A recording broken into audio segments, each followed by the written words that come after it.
You said I work for Soundcore. And then you said, why don't you work for Soundcore anymore? And I said, I never worked for Soundcore at all. And yet, even though we've had issues, friends, issues sometimes happens. But you know what? They still sent me the Soundcore Rave Neo. I had to ask and beg and plead for Soundcore Rave Neo because you can't get it in Europe. Apparently it's a USA or other places, but not Europe only thing. Why is that a big, major, fantastic issue for you, Al? Well, you've asked me a question, I'm going to answer it. Because one of my favourite speakers has been the Soundcore Rave Neo. But Al, it's only got one tweeter. No, not only is it not got one, it's not got any tweeters. By the way, that's a full range driver. And then you said, well, imagine if they had two tweeters or two full range drivers. We'll get onto that in a minute. And then it would be even better, Al. The one thing to remember is you don't normally get tweeters that close together in anything other than center channels on your home cinema kit. If you have decent home cinema kit. And if you do, you know the problem with having two tweeters close together. Tweeters very directional. You move off axis. You're now getting reduced off-axis response because the timing differences between the two tweeters are now out of phase, basically. And also tweeters, well, high frequencies, that close together, will start interfering with each other very early on, whereas we know bass has long waves and it takes a long time. Well, it takes a lot more space for that sort of thing to happen. So, I'm trying to say, yes, we've got tweeters, oh, we've got sensor stereo, but the other thing to remember is there's other issues that you get by having any two drivers playing almost identical signals, and tweeters, because high frequencies will start interfering with each other almost immediately, and diffraction being a thing, it hits an edge of something and the waves start changing again. And what they've got on the Soundcore Rave Neo 2, the massively updated, it's bigger, it's heavier, it's all new. And you're telling me it's better in every way. But what was I talking about? Oh, yes. See where you've got, I'll put our lights on here. You've only got lights on the woofer, not on the tweeter. That's actually a full range driver. They never call that a tweeter. That was always a full range driver. But let's say, for argument's sake, that's a tweeter. We now got lights on there, but they're doing that by having, if you can see, I don't know if you can see any of these cameras, the LED is reflecting down onto the drivers from a little protrusion going across, and that's a tweeter. So, two tweeters close together, plus protrusions going right across them. You're going to get issues that you're not going to get with a single driver on the Neo 1, so that's why it's going to be interesting. But what you really want to know is the specs. Remember, naming schemes on these speakers have been very weird because they seem to give it to, I mean, like this in the USA, I didn't see it on Amazon.com, but you can certainly get it in Best Buy for $130. So that's a pretty good price, isn't it? If it's an upgraded Rave Neo 1, $130 when we're used to getting some speakers now around $200 that we would have paid $100 for not that long ago. $130 seems great on paper. It's gone, according to their specs, I don't know, I didn't see a teardown.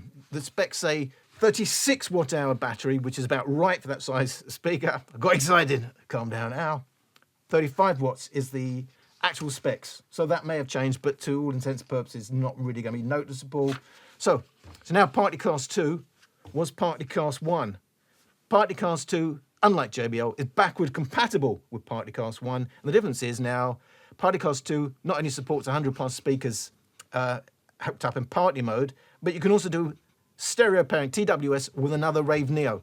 That's the difference between Partycast 2 and Partycast 1, and also backwards compatible. You can connect these two speakers, just not in stereo. How many watts? How many watts? That's all you ever want. How many watts? You don't care how it's measured or anything else technical. You just like to see 1 billion watts. That's enough to electrocute yourself. Be very, very careful. But they're not 1 million watts. It was 50 watts, measured how, we don't know. Now saying 80 watts, measured how, we don't know. We just did the loudness test, and we can make our own best guess. In the real audio world, by the way, watts is a small part of the equation of how loud it would actually go. Used to charge 5 volts, 2 amps, now charges 5 volts, 3 amps. That's 10 watts versus 15 watts. So about the same size battery, gonna charge faster. They claim 5.5 hours from 0 to hero up to 100%. On back, we've got So we've got the obviously the USB-C for charging, but then we've got the USB-A out. That's out at 5 volts, 2.1 amps versus 2 amps on that. But it also supports playing MP3s only, but off a USB dongle. So no micro SD slot, but yes, you can use a dongle and play MP3 tracks straight off the device itself. I know a lot of the big reviewers, they read it off the box. So if you literally knew absolutely nothing, and you say someone that is subscribed to Patrick Shambles, because you know absolutely nothing, and you'd pick up the box and you'd say, it's the Rave Neo 2 and you're party proof. So any party cannot go wrong, you're now party proof. But what I will say is, can you spot the blemish? To me, this is like your 3-year-olds come in the room, you were sleeping at the time, they've got out some Tipex and they've put Soundcore along it. It looks like someone's just painted it on. That's their new branding. That was, you know, a reasonably nice, smart logo. For me, this cheapens the whole look of the speaker. It's IPX7, ooh, and you can charge your devices. We talked about this power bank out to 2.1 amps, 5 volts. Now it just says 18 hours. You see, it doesn't even say mix you. This to me is why, you know, you can say anything in marketing. It's absolutely mean. I mean, that's all these specs are normally meaningless, but at least they normally put mixed use or 50% or something like that, or your experience may vary. It just says 18 hours. And there's a 12-year-old saying, Mum, it's going to last me 18 hours of maximum volume. And the mum's going mad. She's, I'm not having maximum volume 18 hours. But Mum, it won't be 18 hours maximum volume. So it's got the bass up button. We know all about that. It's Partycast 2. That's the headline. It's got incredible sound, loved by 20 million plus people. I'd like to see the data they pulled that from, but I guess that means 20 million sales. It says Bluetooth on the bottom, and that's the exciting bits. So, get into the nitty gritty, and that's the first thing we're going to do is get an idea of what they may sound like. Bass off, bass on. Bass off, it's not too bad. We're rolling off just after 100 hertz. Bass on, well, we've got massive bass boost, 50% below. If we're saying it's V-shaped, so relative to those mids, even to the highs, that bass boost is huge. Quickly dropping off as we go above 50%, 60%, not too bad, and almost no bass boost by 80%, and leveling off, but it's still there, so it's not a complete drop-off at 100%. The volume steps are pretty linear, bit of a rise, 4 kilohertz and up, and overall looking promising. So we do get the usual class leading app. I have to say, because of their equalizer or the graphic equalizer, we go in the app.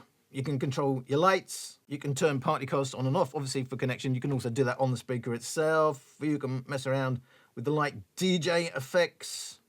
You can play party games. You can use one of their pre-made EQs, but really only for me, only Soundcore Signature is the one to use. But of course, we've also got the ability to go in and set our custom, which I've been messing about with. We'll get onto that later. It's not a parametric equalizer as we've got on the Motion X600, proclaimed by many as the greatest thing since sliced bread. But hey ho, have you ever tried putting jam on it?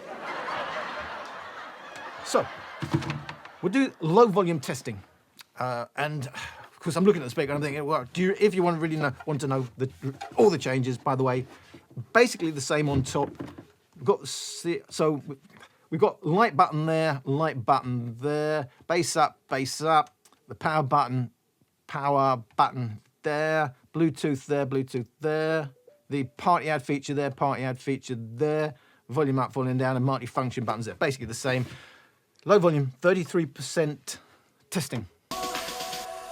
You know you're my weakness.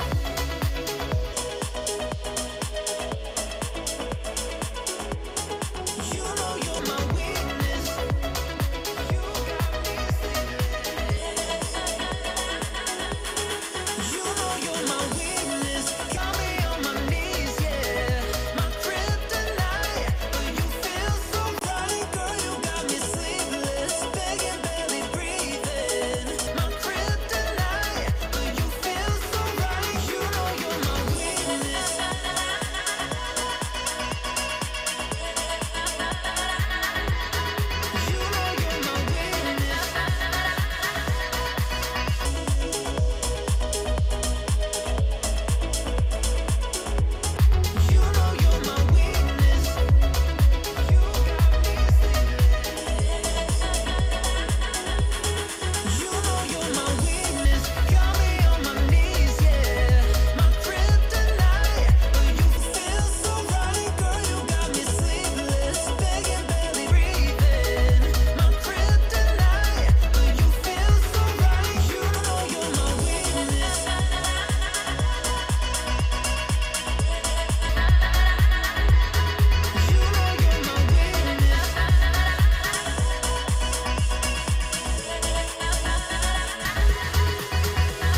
The Neo 1 bass off is a big bass cut, whereas we've still got a bit of a boost on the Neo 2. We turn bass on, and we've got a nice bass boost on the Neo 1, but the bass boost on the Neo 2 is a little bit overdone. I mean, it's huge, really. Overall, the biggest difference we see, the waviness, the peaks and nulls of the Neo 1 are now smoothed out on the Neo 2. And the Neo 1 has a big 9 kHz peak, where we just have a nice smooth high-end response on the Neo 2. In terms of the original track, bass on, they both have a bass boost, but you'd want a bit of bass adjustment at these very low volumes. But it's just that the bass boost on the Neo 2 is a bit overcooked. You can see the Neo 2 is also more in line with that original track. It's a smoother response overall. So the main differences between the Neo 1, the Neo 1, the Neo 2. We had lots of waviness going on the Neo 1, the higher mid-range and into the higher frequencies. That's now smoothed out. That's fixed, having our two tweeters. And I'm going to keep saying they're measured to me like full-range drivers, so I'm going to call them full-range drivers. People are saying tweeters. I'm not convinced. The difference is a full-range driver, no crossover, and the woofer then fills in the bass of the full-range driver. Seemingly as a result of those waves, those big dips and the nulls and the peaks that you're getting, as a result of that, it seems they have a proper 9 kHz peak right at the edge of sibilant. If your track's in any way quite sharp, edged, or sibilant, that's really going to enhance that.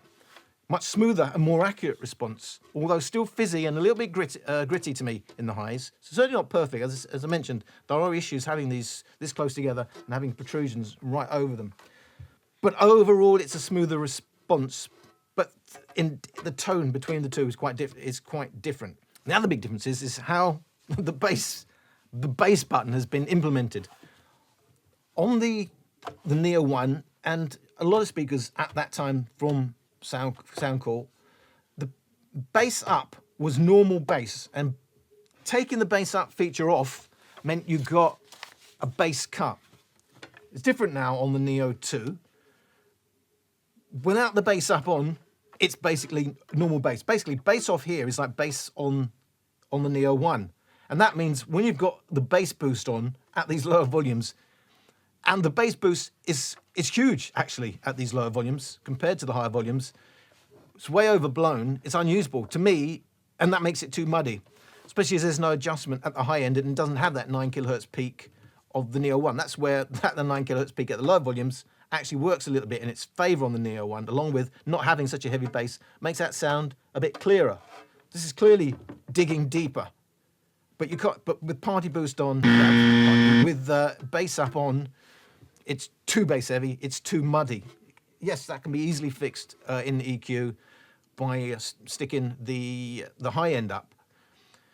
Just for me, that's why for me when I do my custom mode on this one, it's only at higher, above 50% really, because you don't want to boost bass after that. And whereas I do want to boost bass a bit after that. What I'm saying is it changes a lot. It's one of those speakers where you can't have one custom EQ and it works at all levels. It's quite different at lower volumes to high volumes. So it's lacking a bit in the high end in terms of how you would adjust it for low volume listening. And the bass up is overly done at these lower volumes. They could have saved some of that for the higher volumes, almost to the point, for me, to the point where it's utterly useless for low volume listening. Outside of that, I will say, it sounds more natural and it's a better sound. It is a proper upgrade, but it's more in your face and that's more laid back. So the tone of the two speakers is that different for me to say that if you've got a Neo 1, you may not like the Neo 2 because it's very different in nature. Clearly better, digs deeper, clearly more accurate, but certainly at these lower volumes, a bit muddy. But its whole nature is more in your face. You may not particularly want that if you like what the Neo 1 gave. So louder volumes, proper neighbour threatening volumes, for me, around 66%. But obviously this plays louder. It's got the extra driver. Apparently it's got extra watts. So 75% on the Neo 1 is the equivalent of 65% on the Neo 2. Baby, this is all that I feel. Give it all to you, 'cause it's real. You are what I need to succeed, 'cause I love the appeal. Oh, let me show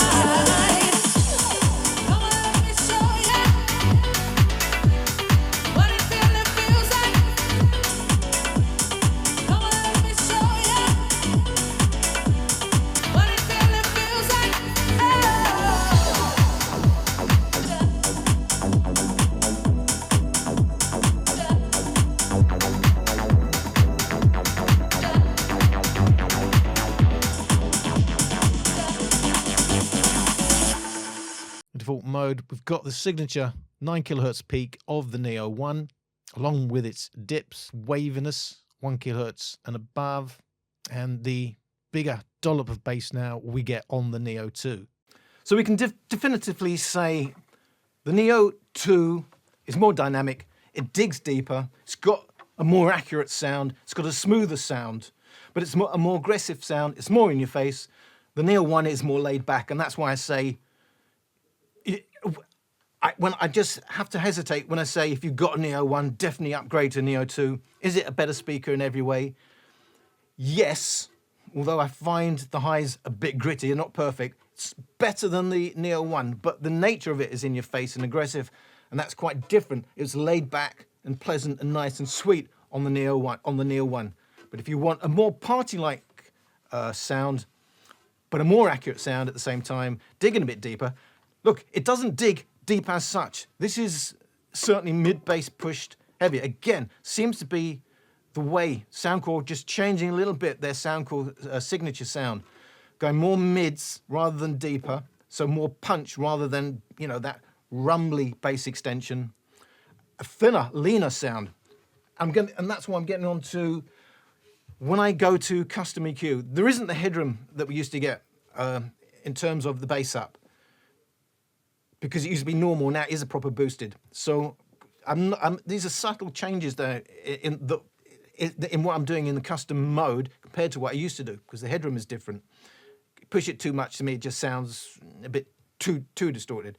Pushing the bass a little bit, but mostly this EQ is filling in the lower mids, which is, for me, where that thin sound really lacks. Go outdoors, it probably sound fine. And if you like the Motion Boom Plus, the Motion X600, which has, for me, is the new Soundcore signature sound, that's great. For me, I prefer a warmer sound. It's not for me particularly. Therefore, my custom EQ is to fill in the low mids. For you, that may not work. So this just makes it a bit warmer, gives it a bit more body, a bit more natural body to the lows, and it makes the high end a little bit. This is quite sparkly, and you're probably going to love that. I'm just saying, this custom EQ just makes it more pleasant to the ear for me, and makes it a little bit more accurate. Custom EQ versus default EQ. Baby, this is all that I feel. Give it all to you, 'cause it's real. You are what I need to succeed, 'cause I love the appeal. Come on, let me show ya. Come on, let me show ya what it really feels like. Come on, let me hold ya all night. Come on, let me show ya what it really feels like. Come on, let me hold ya all night. Come on, let me show ya what it really feels like. Come on, let me show ya what it really feels like.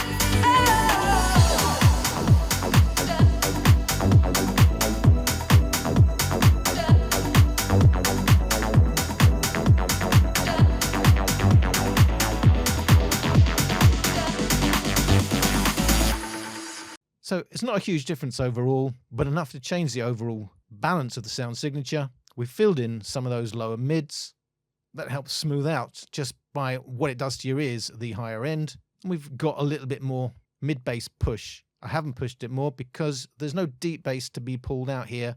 If you push any more in the app, the EQ for the 75 Hz band, you'll just get a mid-bass push. You will not get more deep bass. And you'll note, although I never touched the area around the 1.8 kilohertz in the app, these changes do result in a little drop there. So you can change it. At first glance, that's quite subtle, but you will, I think, if you're listening to regular tracks, you'll notice the difference. As I say, it's going to come down to matter taste. It is more accurate, but that may not be what you want. As proved to me by the Motion Boom Plus and the Motion X600, the new, leaner, meaner, more punchy, less bass, less deep bass heavy signature sound of Soundcore. A lot of you are loving that, and that's the thing. I'm glad in the early days it was all about, and it's got to have a flat frequency response. There isn't a single Bluetooth speaker out there that anyone's talking about that has a flat. And do you know why it sounds? They all sound horrendous. You've got to have proper hi-fi gear, playing proper full 20 hertz to 20 kilohertz, then a flat frequency works, and it's going to be in a decent room, normally acoustically treated.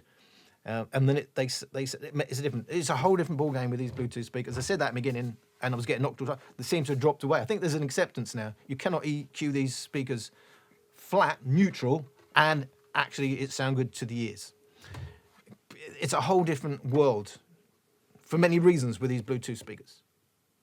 I did mention a lot of people talk about neutral and flat frequency songs without actually knowing what's flat. When it's bass light and crispy, they automatically say that's flat. It isn't, but we'll move on. We'll give them a pass this time around. Let's have a listen. We're talking about headroom and all that. What is the ultimate headroom? Both measured in default mode, maximum volume.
So what we've learnt now is the Rave Neo 2 has plenty more headroom. It has a smoother response. It's smoothed out the dips that we had on the Neo 1.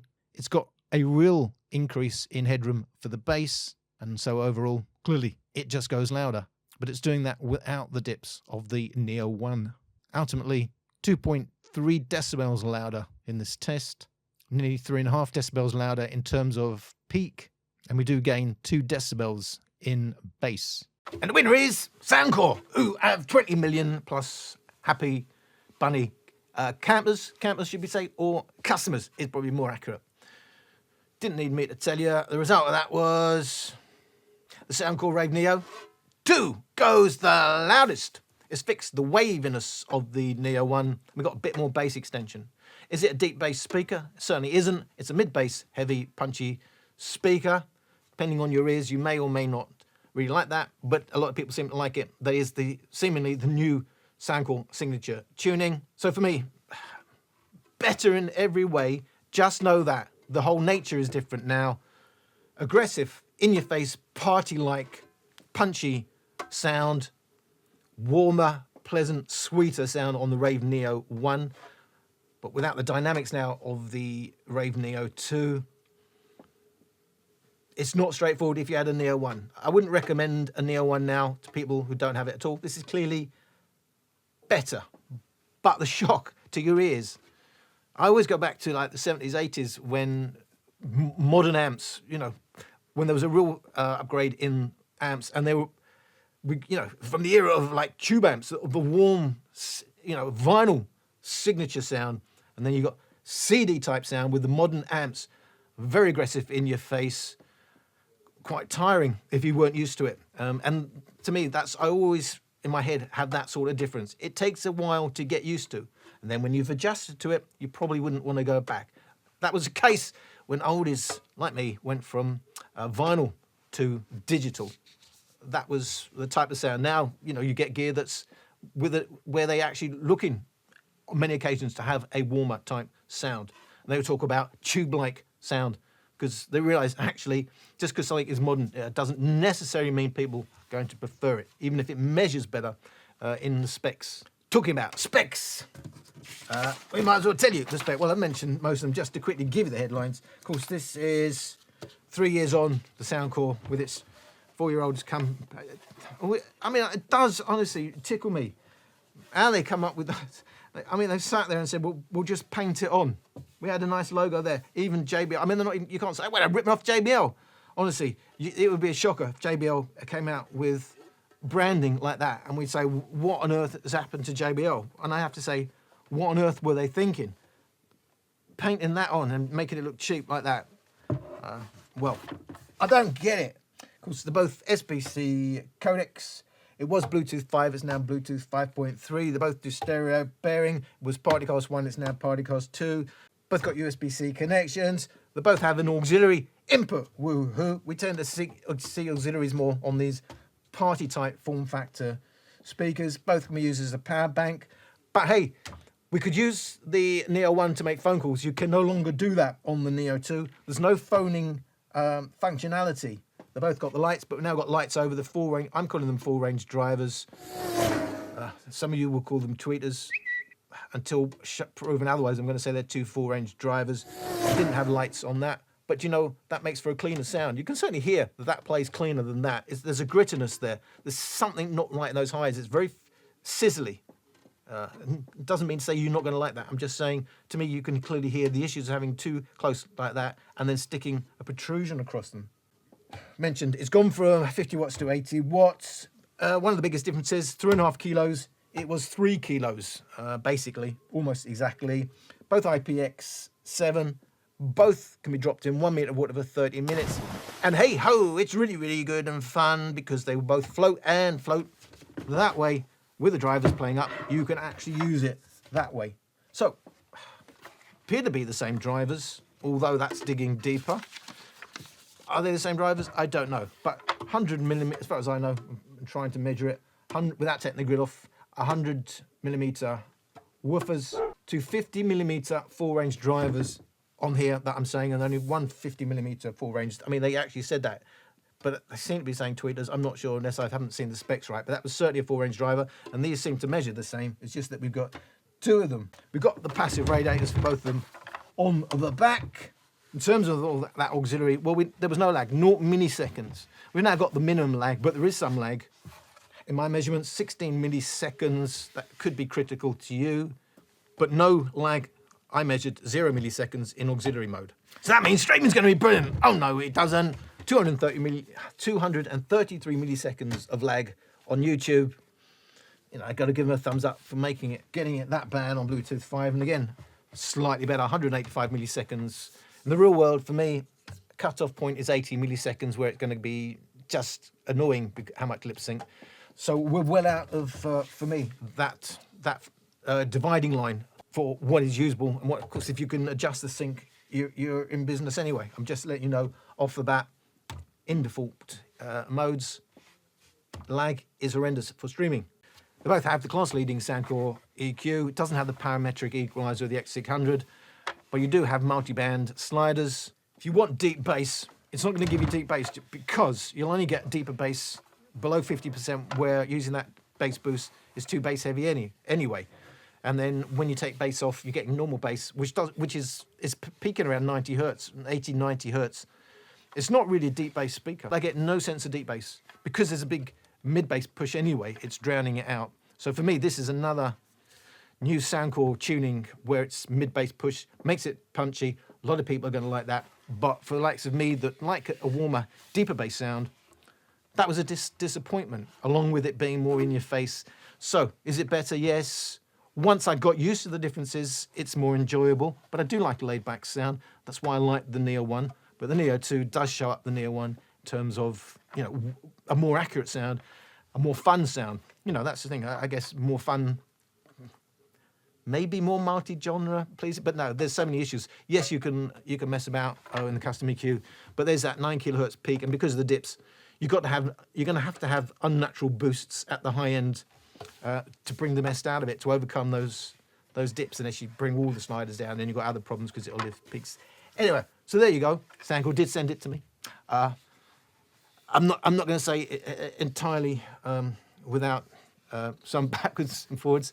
So it still remains to be seen if they will send me any speakers moving forward. But they did send me the Soundcore 2. Soundcore 2. No, in fact, it's the Neo 2. I don't know why it's not in sale in Europe. To me, this is a speaker that would sell well. This is quite, you know, to me, this is a really pleasing sound. Especially, you can't get it here. I can't tell the price in the UK. $130, was it $140? What was it at Best Buy? Throwing it away, but it was like 130, 140. That's a steal. In terms of what we're paying now, I mean, that's basically the price of a Charge 5. In those terms, that's throw it. I mean, that's fantastic value, quite honestly, by today's standards. It's not a speaker that's going to be go-to. For me, it's a little bit too much in your face and too much lacking in the deep bass. But if that was on sale in the UK, I think it would go like hotcakes, because you look at the speakers that you're comparing it to, around $140, $150. They're mostly little ones, except you could get 2 motion booms. Every speaker now comes back to, but you could get 2 motion booms. I think they're about 60 quid now or something, 120 quid. It's going to be the same price. It's a whole different ball game. But hey, it doesn't have the lights. It's 2 speakers you have to lug around. You get other functionality on here. It's only stereo pairing, remember, on the motion booms. Here you can do party mode with up to 100. I don't want to say 100 plus. Is it like they're not quite sure after 100? Why don't they say 114 or so? Give us the exact number. Obviously, it tails off a bit depending on user experience. And we don't get that. So we don't get the lights. We don't get the extra party cast features. And it's a whole different form factor, isn't it? But I really, really do not like what they've done here, putting Soundcore. It just looks like in white paint right across it. Why am I trying to draw this out? And I'm gonna, when I go back into the edit, I'm gonna be trying to cut it all out. I thank you for watching. I hope you continue to watch my channel. I know it's an acquired taste. You can take it or leave it. Some people leave it, but enough of you take it to keep me going. Exciting news today was breaking news. Breaking news was the end of, I think, September. Due out is the Harman Kardon Go Plus Play 3. The Go Plus Play 2, I think, going, was it 6-7 years old? Still one of my favourite speakers. It can still go up, I think it's like 200 quid now at the moment, isn't it? Look at what you can get. I mean, I would have that every day of the week over the X600, but they've got, you know, a small battery, not as bad as the Onyx Studio series. I think it's like a 20 watt hour battery or something, is it? Or maybe it's even smaller than that. But at least it's a bit better than the Onyx Studio series. But they're now talking about a 3-way design. We'll do the joke. And it's a 3-way design, and when it's a 3-way, not a good thing. Blah blah blah. So we've done the joke. We've done all the cheesy stuff. I'm doing the blah blah blah ramble, and I'm going to say this really is the end. I thank you for watching. Let's do it again. Goodbye. What the was that?